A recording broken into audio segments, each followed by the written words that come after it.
เราใช้ตัวน้อยนะอย่าคุณเอาคุยกันมันอยู่ในเราแท้ตัวน้อยคุยเอาพุ่งเยอะตัวน้อยจุ่มไปจ้ะช่อเฮ้ยอ่ะช่อเสียช่อเฮ้ยอ่ะตัวน้อยคุยเอาพุ่งเยอะช่อเฮ้ยยังบั้มบอตัวน่ะจะตัวจุกเกตัวน้อยกงโจเขามึงก้าวน่ะพยายามมึงบ่ได้คำมันนะอย่าตัวมันจะชั้นđóเลยตัวน้อยจะให้เจ้ากูที่จะตีลังตึกอ่ะกูรอดตายrồi á chọn lia rồi đẩy lia đó đẩy lia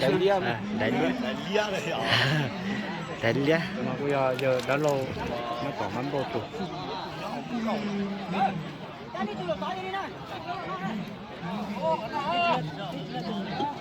gần tụi có gì không chị giao cua lo kia nè ở tụi non đâu là bao cú tại sao tụi đó nè sai xe đâu đấy chả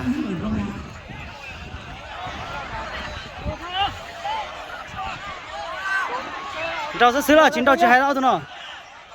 đâu sẽ xứ lên nè chính đâu chỉ hay nè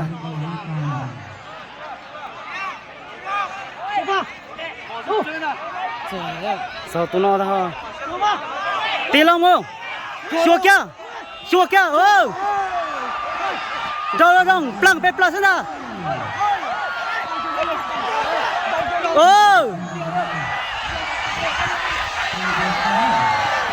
thế ta rồi thế nào rồi ôi ôi ok cú to ta rồi ok cú to ta rồi lên nào chỉ dùng gì kêu đúng không ít cú to ta rồi plong đại ta ya cú được kêu là sẽ đã trả được rõ hết bọn rồi là trời tê to cơn gọi lên thế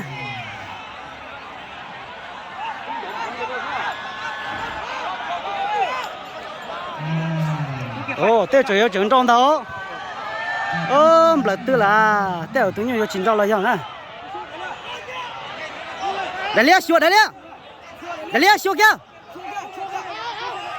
sao cho đại lia xua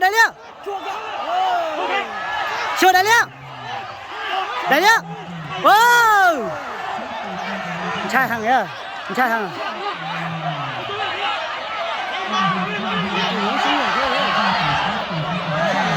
你这钱啊！哎呦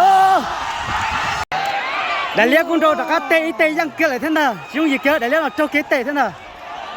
Cho xem có bao trả lời nè.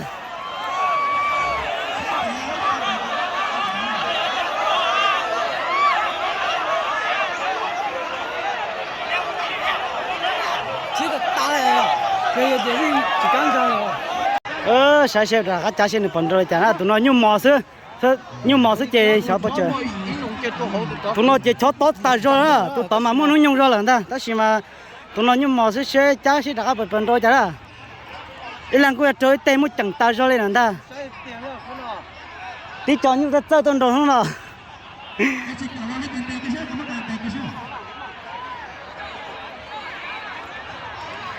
na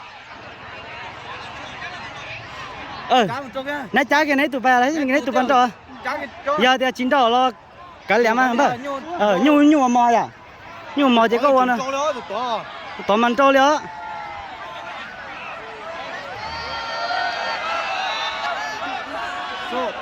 giờ này cái chín đầu thì tụi nó nhu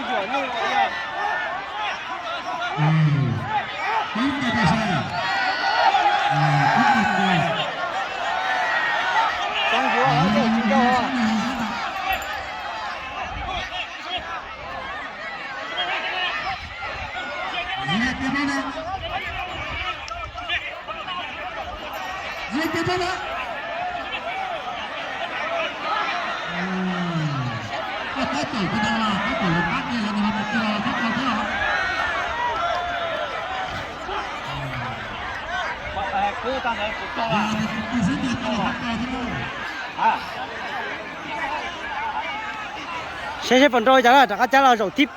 ó kia là nè tiêu tụi đó mẹ sao nó chỉ cần cho là tiêu tụi nó mà nhu ya sẽ à nhu ya sẽ ô trông thôi đó tiêu chín đâu là tiêu chín đâu là